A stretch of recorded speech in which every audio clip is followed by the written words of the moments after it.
When asked to think about the political world, a lot of people envision a scene like this where somebody yells their way through a presentation and where most people afterwards are left feeling something like this. They're sad, they're disheartened, they feel like they weren't heard, and that they didn't reach a satisfactory conclusion.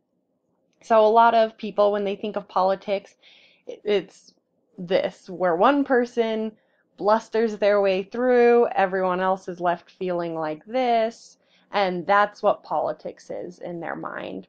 This isn't helped by the current political climate where we get a lot of tweets from political leaders, like the president insulting a senator, saying he looks more like a gym rat than a senator.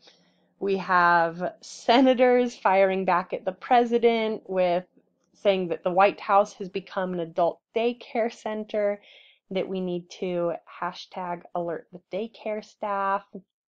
We have some senators who just watching this Twitter debate between senators and the president and getting ready for a meeting for a lunch with the president and the Senate. They get their popcorn ready so that they're ready for the show.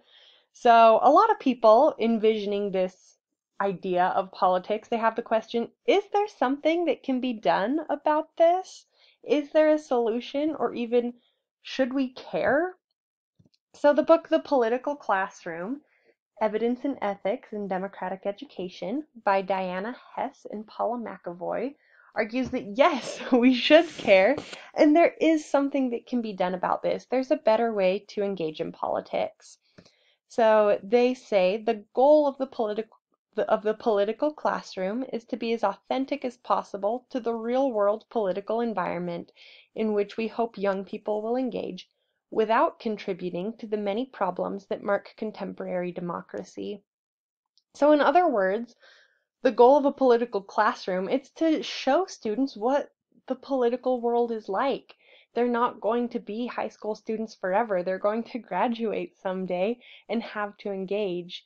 And so the goal is to show them what that's like. It's to teach them how to engage, but to do it in a way that avoids all those pitfalls of real life politics, that shows them that this can be done in a respectful way, that you can criticize viewpoints, not people, that afterward you can be friends with people who disagree with you, that afterwards you can walk away and both of you can feel good about the discussion, about the deliberation that you just had. And so the authors of this book, they say that there are three types of classrooms. There's a best that they personally categorized in a study that they did for this book. They say there's a best practice discussion classroom, a discussion classroom, and a lecture classroom. So in a lecture classroom, obviously it's based around lecture. Most of the time is just the teacher talking. It's the teacher telling the students and the students taking notes. And lecture classrooms can be fun, they can be engaging, students can really enjoy them, but students aren't taking an active role in their learning. And when asked to talk about their experience afterwards, like years afterwards, most students will talk in terms of what the teacher did. In discussion classrooms, however, it's not so much about what the teacher does as what the students do. Students have comments that they respond to other students. They're not just responding to the teacher. And so in a discussion classroom, this sort of student-led discussion happens at least 20% of the time. And then in a best practice discussion classroom, this student-led discussion happens more than 20% of the time, where students really are engaging with each other. It's not so much that the teacher is just imparting information on them, is that they are personally coming to conclusions themselves. They're personally coming up with solutions. And when asked to talk about their experience in a discussion or a best practice discussion classroom afterwards, students are much more likely to use the word we. We learned, we discovered, we came to the conclusion. So it's a much more democratic process. It's a process that gets students much more engaged in their learning. And so uh, Hess and McAvoy, they focus on three questions for teachers. First of all, what issues do teachers choose to frame as controversial? So they talked about the example of a California school that had students write a paper on if the Holocaust actually happened or if it was just a money-making and attention-grabbing ploy by Jewish people. So, a political classroom debates issues, but some issues should not be debated because it's giving the idea that there is something up for debate, that maybe the Holocaust didn't happen. And so that's one issue that teachers need to think about is what issues are they framing as a controversy? What issues are they choosing to debate? And then another issue for teachers is how can you engage students in legitimate controversies while making the classroom climate fair and welcoming for all students? So if there's a legitimate controversy where there are two reasonable sides to an issue, it's currently being discussed, it's relevant to the political climate, that's something that you should talk about in your classroom. But there are going to be some students who will feel marginalized by that discussion. There are going to be some students who are naturally more sensitive to the topics at hand based on what it is. If it's about immigration or race relations or LGBTQ issues, how can you have a discussion about these issues without marginalizing those students? So that's another big issue. And then also, their final question is, should teachers disclose or withhold their political views from their students?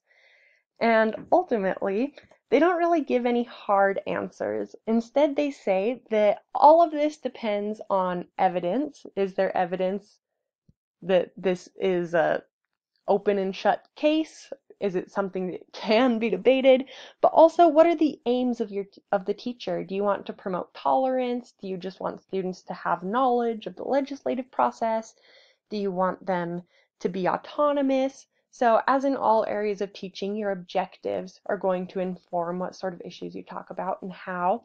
And then finally, the context. What is the makeup of your school? What are your students like? That's going to also affect how you talk about these issues. And so, a critique of this book that some people might have is the classroom the best place to debate controversial real world issues? They say, and would agree with them, that yes, it is, because, like we said earlier, students aren't going to remain students forever. And if they don't learn with a teacher who is moderating this, who's teaching them good practices for respectful debate, the real world isn't going to teach them. Another critique may be that they don't give any solid answers about what teachers should do in specific situations. So some may see this as a weakness of the book, but I actually think it's a strength because context is going to be different for every classroom and every school, for every teacher. Teachers' specific aims are going to be different. So instead, they provide some guidelines that can be applied to multiple situations. So I actually think this is a really big strength of the book. And then finally, another really big strength in this book is that it just increases a desire for teachers to not just teach content, but to teach skills and dispositions through political debate, because that's a really important thing for social studies teachers, is to not just have students memorize facts, but to learn how to become engaged citizens. So that's a really big, important thing that this book does that I would recommend for all teachers to read because it does give some guidelines and just a lot of motivation for helping teachers know how they can engage their students politically in a way that is tactful and appropriate, but also real, also legitimate. I'm talking about real issues. And so, what does this mean for teachers? How can you do this in real ways? You could have a British debate where students are divided into two groups, and one group is assigned to talk about the pros of an issue, the other is talking about the cons or whether they agree or disagree, and then they've got a very structured debate to talk about it. You could do sparring or spontaneous argumentation, where it's similar to a British debate but a little less structured. Students have less time to research the issue and to come up with their ideas for it. Some teachers do a spectrum activity where they have students physically line up from agree to disagree on a line in the classroom. So this is a really good one because it forces students to choose what they believe, and then they can argue it. And if they're convinced by someone else's argument, they can move along the spectrum. So that's a really good idea. Some teachers do a moot court where students act out a court case. Some students are assigned to be the justices, some students are assigned to be prosecutors, the defendants, and they talk about this issue together. And you can ask them beforehand, what did you believe about this issue? What should be done? And then afterwards, did anything that you researched or heard during this court change your mind? And so a lot of these activities, there's some solid things that teachers can do to keep political discussion moderated so it doesn't get out of hand, but also to encourage this sort of political thinking in students. And so that is why everybody should read The Political Classroom.